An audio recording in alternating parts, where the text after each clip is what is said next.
სპორტისა და ახალგაზრდობის საქმეთა დეპარტამენტმა უმაღლეს საბჭოს 2013 წლის ანგარიში ჩააბარა და 2014 წლის მიზნობრივი პროგრამები გააცნო.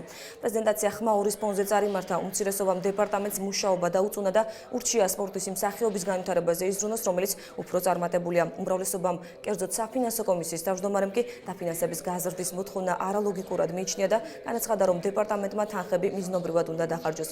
დებატების თემა გახდა სპორტსმენებისთვის დაზღვევის არარსებობა და მწვრთნელების დეფიციტიც. შარშან დეპარტამენტს ბიუჯეტში 2.329.144 ლარი ჰქონდა, წელს კი 3.375.425 ლარამდე გაიზარდა. როგორ ვითარდება რეგიონში სპორტი და რა კულტურულ საგანმანათლებლო ღონისძიებები კეთდება ახალგაზრდებისთვის, ვრცლად მთავარ გამოშვებაში გიამბობთ. 32 სპორტული ფედერაცია, რომელსაც ბიუჯეტი აფინანსებს, აქედან სულ რაღაც 7-8 სპორტულ სახეობაში გვაქვს მნიშვნელოვანი წარმატება.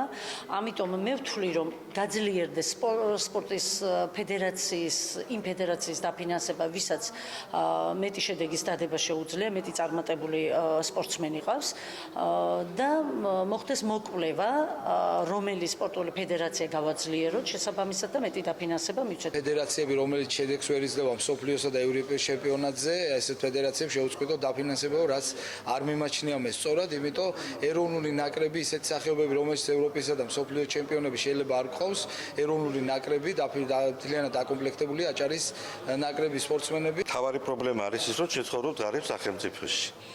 სპორტში დება ძალიან დიდი ფული, მაგრამ ორჯერ გაიზარდა თითქმის დაფინანსება ამ დეპარტამენტისა.